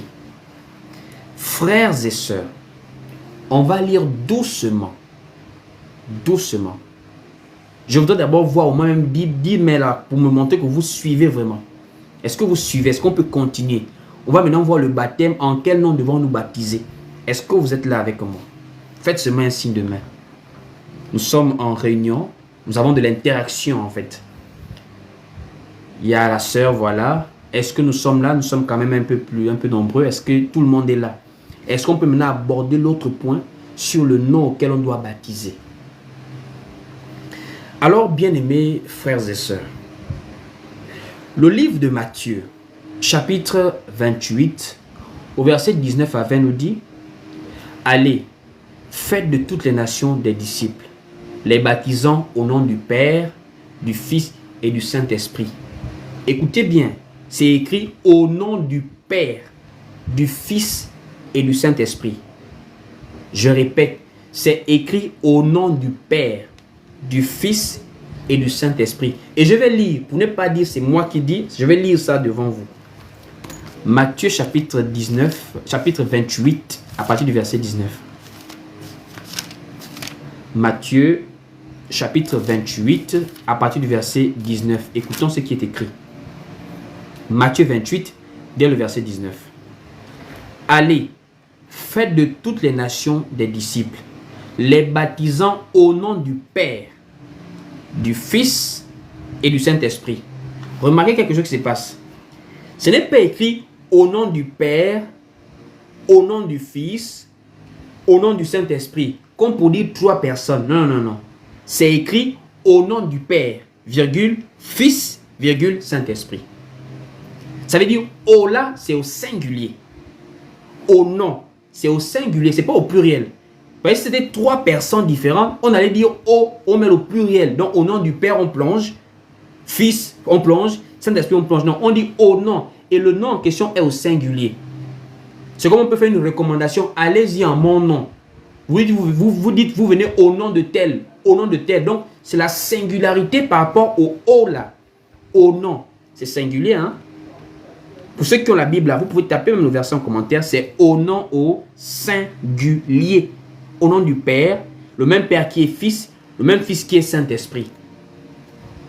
Alors, Père n'est pas le nom de quelqu'un.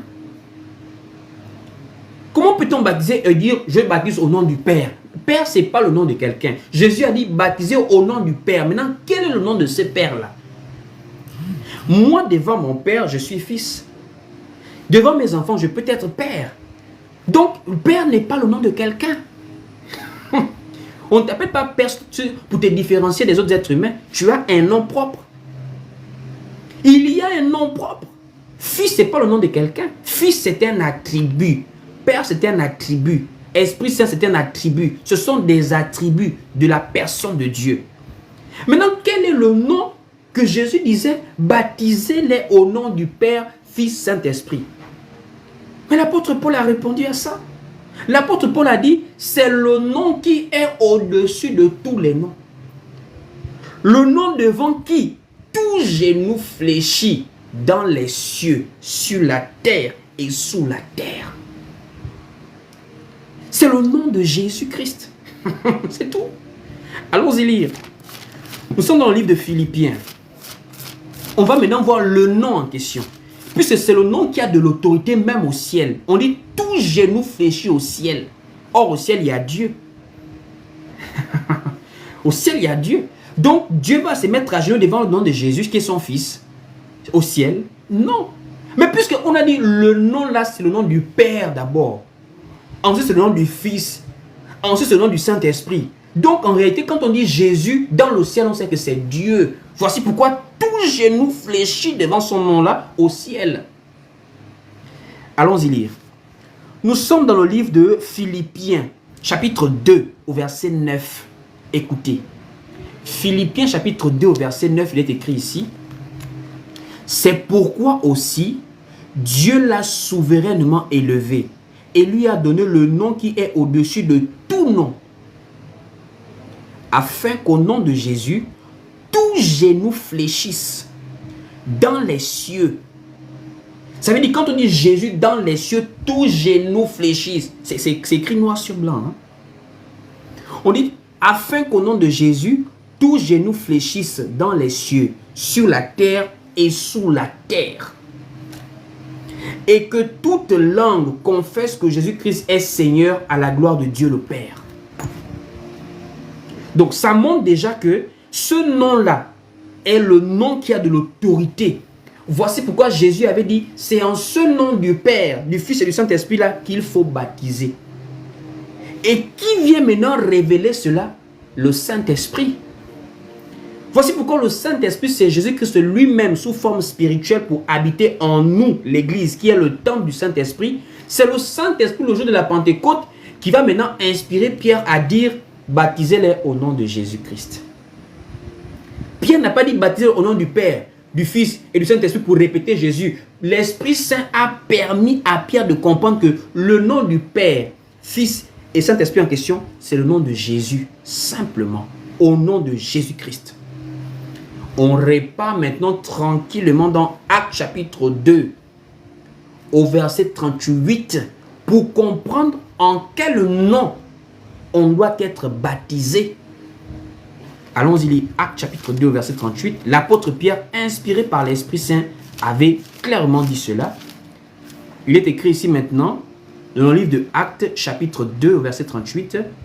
Pierre leur dit, « Répentez-vous et que chacun de vous soit baptisé au nom de Jésus-Christ pour le pardon de vos péchés et vous recevrez le don du Saint-Esprit. »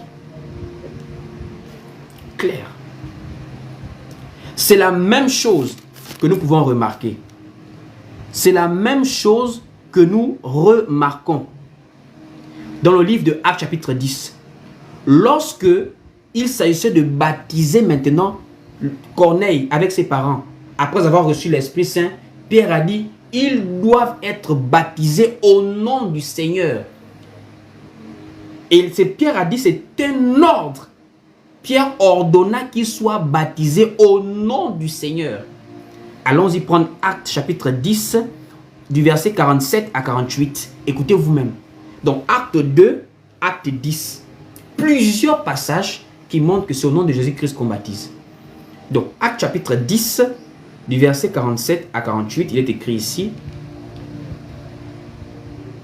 Alors Pierre dit, peut-on refuser l'eau du baptême à ceux qui ont reçu le Saint-Esprit aussi bien que nous?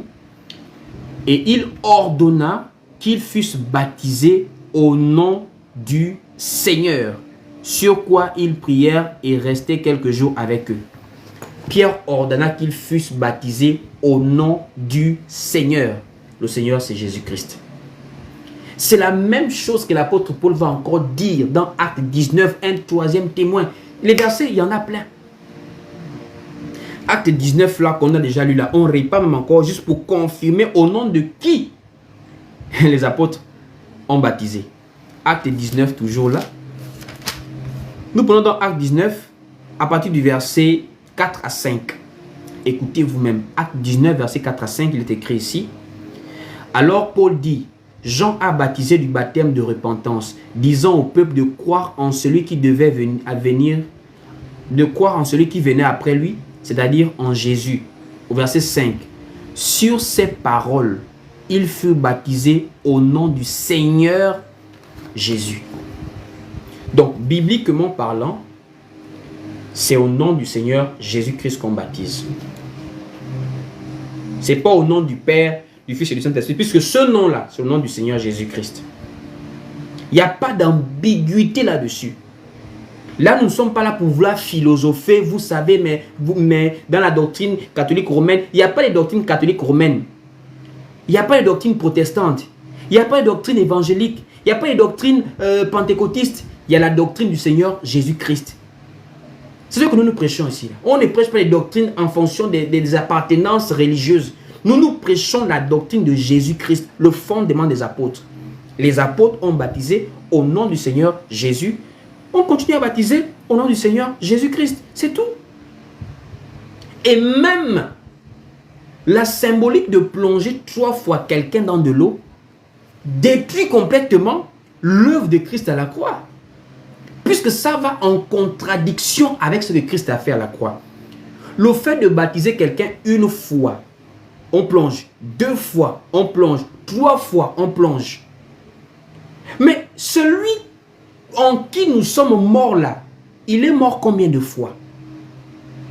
Jésus n'est pas allé au tombeau 2 fois. Jésus est mort une seule fois, il est mort une seule fois, il est ressuscité. Et la parole nous dit, c'est en sa mort, c'est le baptême en sa mort. Mais comment on va plonger quelqu'un 3 fois alors que Jésus, lui, il est mort une fois? Et c'est le livre des Hébreux qui nous dit cela. Hébreux chapitre 9 au verset 28. Allez-y, écoutez comment il dit. Christ qui s'est souffert une seule fois pour porter les péchés de plusieurs. Christ n'a pas souffert 2 ou 3 fois pour porter nos péchés. Il a souffert une seule fois. Parce que c'est une seule fois qu'il est parti à la croix et qu'il est mort et qu'il est ressuscité. Donc si nous partons sur la base que le baptême est la symbolique de la mort et la mise au tombeau de Jésus et de sa résurrection, c'est complètement diabolique, satanique de plonger quelqu'un 3 fois dans de l'eau. Parce que ce n'est pas Jésus en tout cas que nous suivons dans cette affaire de 3 fois là. Jésus est mort une seule fois et il est ressuscité une seule fois aussi. Allons-y lire. Hébreux chapitre 9 au verset 28. Hébreux chapitre 9 au verset 28, il est écrit ici. De même, Christ qui s'est offert une seule fois pour porter les péchés de plusieurs. Je vais relire doucement. Peut-être que je vais un peu trop vite, je vais relire doucement. Hébreux chapitre 9 au verset 27, on dit ici. De même, Christ qui s'est offert une seule fois pour porter les péchés de plusieurs apparaîtra sans péché une seconde fois à ceux qui l'attendent pour leur salut. Pas 2 fois, une seule fois. Donc c'est une fois qu'on plonge quelqu'un, pas 2 fois. Donc on ne plonge pas quelqu'un 3 fois et c'est pas au nom du Père, Fils, Saint-Esprit. Ce nom a déjà été révélé le jour de la Pentecôte. C'est au nom du Seigneur Jésus-Christ. Ensuite, le baptême par aspersion que nous voyons souvent les bébés faire à catholiques là. Déjà la base, frères et sœurs, la foi est une affaire de croire. La foi, c'est-à-dire, le parent ne s'engage pas pour son enfant dans l'affaire de foi. C'est celui qui croit, celui qui croira et qui sera baptisé. Pas le parent qui va croire pour son enfant. C'est-à-dire ton enfant a encore qu'1 an. Toi, tu peux déjà décider de ce qu'il va faire de sa vie. Pas Dieu, toi. Je ne parle pas de la vie, de l'école que tu vas l'amener à l'école, de ce que tu vas faire de son social. Je parle de l'état de son cœur. Toi, tu peux décider de l'état du cœur de quelqu'un. De son cœur. Voici pourquoi la foi, c'est la condition sine qua non pour pouvoir passer dans les eaux du baptême. Il faut croire. Mais un bébé ne croit pas. Un bébé, Philippe a dit à l'unique Éthiopien, si tu veux qu'on rentre dans les eaux là, il faut croire. Et l'unique Éthiopien a dit, je crois. Mais l'enfant ne parle pas. L'enfant n'a pas de conscience. L'enfant ne connaît ni bien ni mal. Or, pour se repentir, pourquoi il faut connaître le bien, le mal? Il faut que tu sois capable de reconnaître que c'est Jésus-Christ le bien. Et sans Jésus, sans Dieu, il n'y a pas de bien en toi. Mais l'enfant reconnaît ça à quel moment? Donc le baptême des bébés est un faux baptême. Et beaucoup de certains prêtres catholiques romains vont dire, dans la Bible, il y a une famille qu'on avait baptisée. Il y a une famille qu'on avait baptisée dans Actes. Mais le fait de dire on a baptisé une famille, c'est comme on dit toute la famille a voté tel camp aux élections. Est-ce que ça veut dire c'est tous les membres spécifiques de la famille? On parle de manière représentative. Quand on dit par exemple les Américains ils aiment le burger, est-ce que c'est tous les Américains qui mangent la viande? C'est représentatif. Quand on dit les Africains ils aiment la fête, est-ce que c'est tous les Africains qui aiment la fête? C'est juste représentatif. Donc quand on dit on a baptisé une famille, mais qui est concerné par le baptême à la base? C'est celui qui croit. Le bébé ne croit pas. Comment tu vas le baptiser? Donc tu fais baptiser quelqu'un qui n'a pas cru en Jésus. Alors que Philippe a été clair qu'il faut croire. Pierre a dit repentez-vous. Tu fais baptiser quelqu'un qui ne s'est pas repenti et qui n'a pas cru en Jésus. Quel courage les parents ont de baptiser les enfants catholiques romains. Et le baptême par aspersion, comme je disais, c'est un faux baptême encore. Puisque nous voyons plusieurs passages que pour baptiser, il s'agissait de l'eau. Philippe et l'unique Éthiopien sont entrés, on dit bien dans l'eau. et ils sont sortis de l'eau. Dans Actes chapitre 8.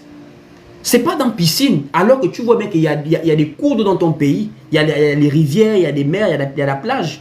Toi, tu crées maintenant des piscines gonflables dans le bâtiment. Alors que tu peux bien les baptiser, chercher un cours d'eau, comme le Nick Éthiopien et Philippe, c'est pas impossible. Mais comme des gens sont devenus des condescendants dans l'église. Non, moi je peux me baptiser là-bas, moi je veux la piscine propre, avec l'eau minérale. Le fondement a été renversé. Jean-Baptiste baptisé dans le Jourdain, le fleuve du Jourdain. Et c'est également dans un cours d'eau qu'on a baptisé le Nick Éthiopien. Donc, on comprend par là maintenant que on ne baptise pas par aspersion et on ne baptise pas les bébés. On ne baptise pas les bébés. Ça, c'est déjà clair. Un autre point sur le baptême, c'est que les femmes n'ont jamais baptisé dans la Bible. C'est un point très important à connaître. Les femmes n'ont jamais baptisé dans la Bible. Jésus n'a jamais envoyé une femme baptisée, ni prêcher. Dans le livre de Matthieu chapitre 28, là, que vous entendez, oh, allez, faites de toutes les nations des disciples, là. Tout le monde est toujours rentré dedans. Oh non, Jésus a envoyé l'église. Mais il n'y avait pas les femmes le jour-là.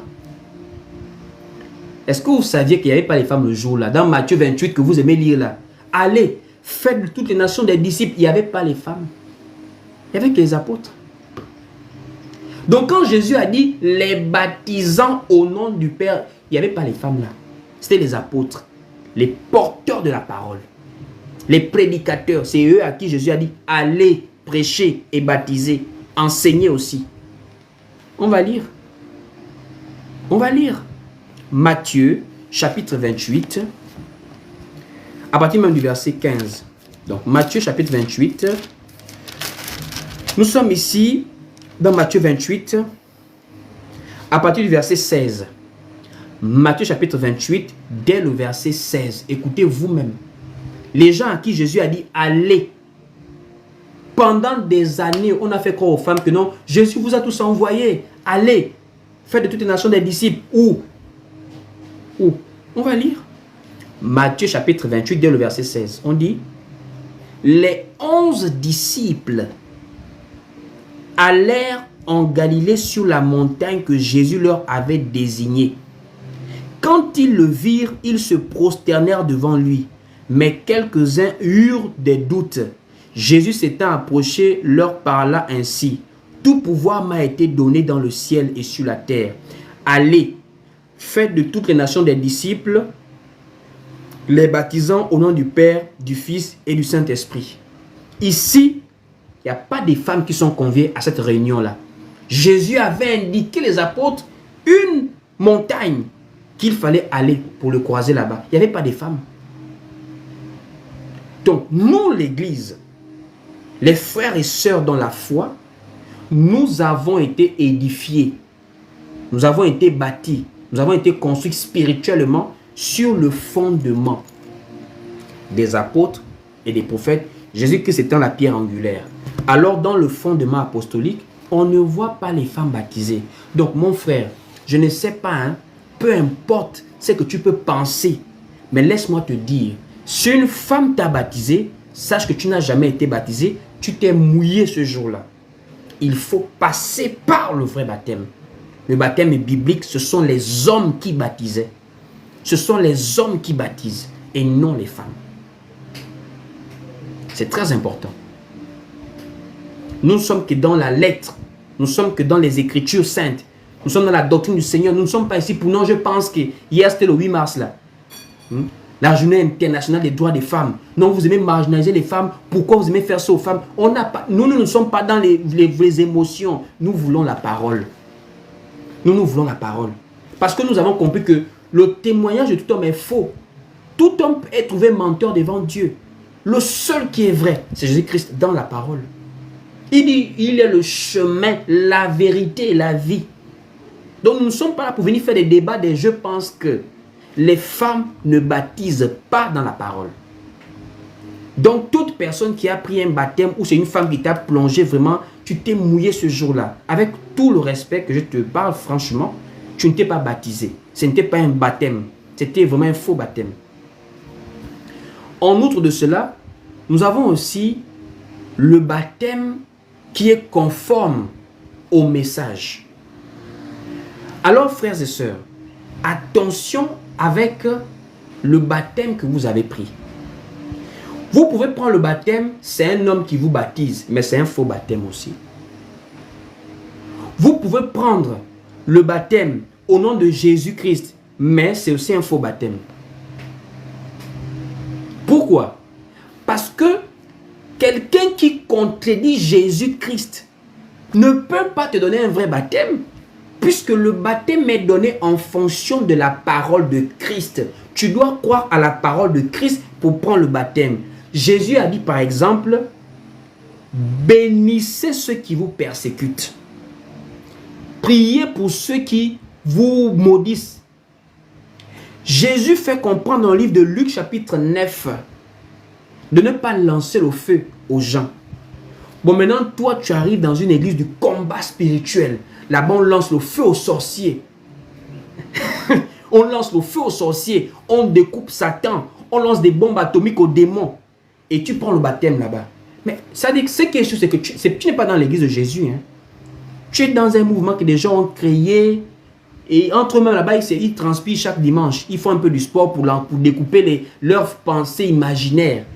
Mais la sainte doctrine ne peut pas t'amener à lancer le feu aux sorciers. Nous ne lançons pas le feu aux sorciers. Nous laissons Dieu les juger. Ce que nous faisons, c'est de prier pour qu'ils se convertissent et de prier Dieu pour qu'il nous protège contre toutes leurs attaques. Donc, toi-même, le message que tu as entendu contredit la parole de Christ et tu vas quand même prendre un baptême et tu dis non, j'ai été baptisé une seule fois plongeant dans l'eau et c'est l'homme qui m'a baptisé, c'est un faux baptême. Le vrai baptême, c'est en fonction du message que prêchent les vrais envoyés de Dieu. Le livre de Actes chapitre 2, à partir du verset 41, on dit « Ceux qui acceptèrent sa parole, la parole que Pierre et les autres apôtres prêchaient, ça. » Et même dans Actes chapitre 19, on dit sur ces paroles, les paroles que Paul avait exposées. Donc on est baptisé en acceptant la véritable parole de Christ.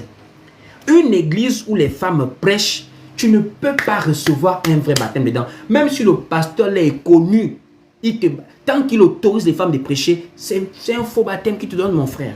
Sois-en sûr. Une église où on prêche l'évangile de la prospérité, de l'élévation, du bien social. Là-bas, ce n'est pas la vie éternelle. Là-bas, ce n'est pas l'enlèvement de l'église. C'est rien que des choses du social là. Mon frère, ce n'est pas le vrai baptême. Ce n'est pas le vrai baptême. Donc le vrai baptême, c'est le baptême qui est conforme aux Saintes Écritures, selon la sainte doctrine, selon l'évangile du Seigneur Jésus-Christ. C'est un peu ça, l'enseignement plus ou moins intégral sur le baptême. C'est vrai qu'il peut toujours avoir plusieurs questions qui en viennent, mais c'est l'enseignement que nous pouvons avoir pour ce dimanche concernant le baptême. Et maintenant, je t'envoie face à ta responsabilité. Est-ce que tu as été baptisé? Et si c'est le cas, est-ce que ce baptême est véritable selon la sainte doctrine du Seigneur, selon les textes bibliques?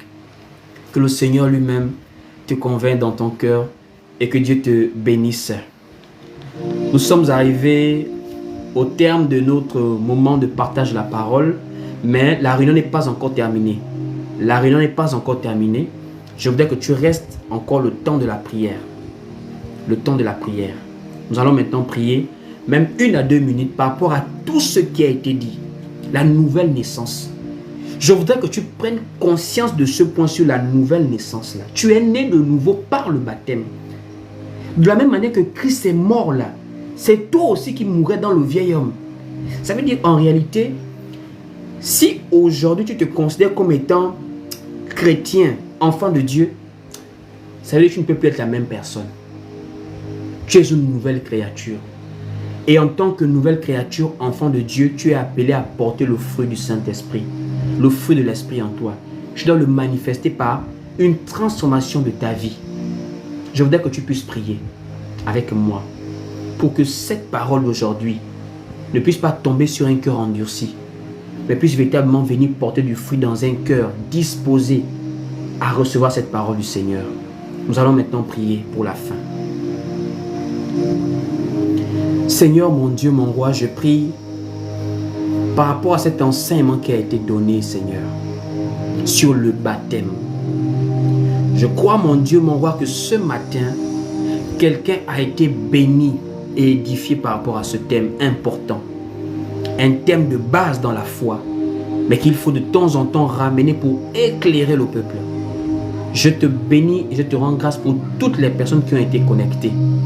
Je prie, mon Dieu, mon roi, que toi qui convaincs les cœurs, tu puisses disposer les cœurs de quelqu'un à être maintenant, mon Dieu, mon roi, touché par ta parole. Que les cœurs soient touchés. Qu'une personne quitte le doute, le raisonnement et l'incrédulité et t'accepte maintenant. Et que tu fasses véritablement de quelqu'un une nouvelle créature. En Jésus-Christ, on n'a pas changé. Nous sommes nés de nouveau. Notre ancienne vie est passée. Aujourd'hui, nous sommes des nouvelles créatures. Nous avons maintenant une nouvelle vie. L'apôtre Paul a dit aux Romains, nous marchons maintenant en nouveauté de vie. Je te prie que quelqu'un puisse maintenant marcher en nouveauté de vie dans sa famille, en nouveauté de vie dans son mariage, en nouveauté de vie dans son quartier. Que nous puissions maintenant manifester la nature divine que nous acquérons par la nouvelle naissance en Jésus-Christ. Je t'en supplie, Seigneur, dans le nom de Jésus-Christ. Nous avons ainsi prié. Nous disons Amen.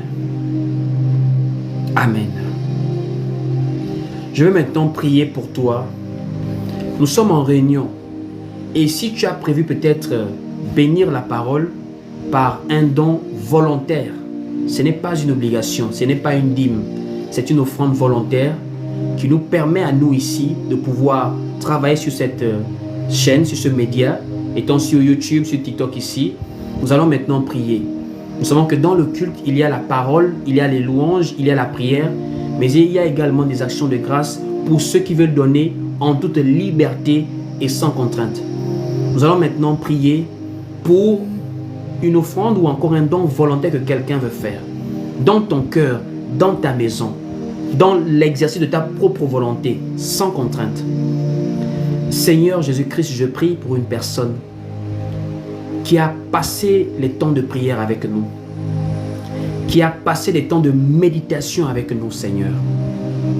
Je prie maintenant parce que la personne elle-même dans son cœur, librement, volontairement, veut donner quelque chose pour bénir la parole qui a été prêchée, pour soutenir cette œuvre qui consiste à éclairer plusieurs personnes aujourd'hui sur Internet, à faire véritablement des nations des disciples sur la base de l'évangile apostolique.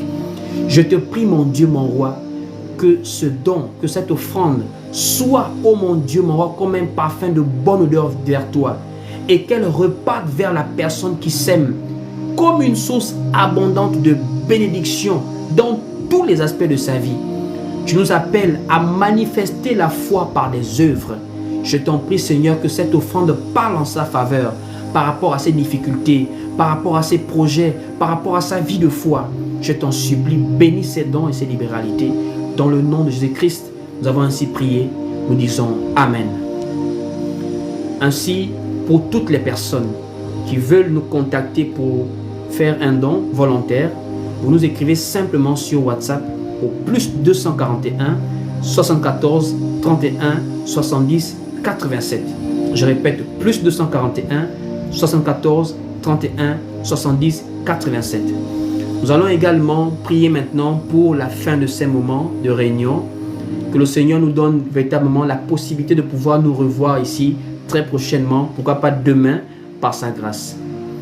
Seigneur, nous avons terminé ces moments et nous te remercions, Seigneur, nous te disons merci. Béni sois-tu pour la présence d'un frère et d'une sœur qui a été durant ce live et qui a été fortifié et béni, Seigneur. Nous te supplions de nous protéger jusqu'à ce que nous puissions nous revoir encore pour partager ta parole. Garde-nous dans la persévérance. Tu dis dans le livre de Matthieu chapitre 24 verset 13, mais c'est celui qui persévérera jusqu'à la fin qui sera sauvé. Et nous, Seigneur, nous savons qu'en Jésus-Christ, tu nous as promis la vie éternelle. Voici pourquoi, Seigneur, donne-nous, Seigneur, de nous attacher davantage à toi en ce temps de la fin, de nous attacher à ta parole, d'aimer ta parole, d'aimer des temps de prière. Dans le nom de Jésus-Christ, nous avons ainsi prié, nous disons Amen. Que Dieu vous bénisse. Nous sommes arrivés au temps de notre séparation pour ce matin. Voilà. Donc, portez-vous bien. Que le Seigneur véritablement vous bénisse. Pour plus d'édification, suivez-nous sur Facebook, YouTube, TikTok et Instagram. Que Dieu vous bénisse.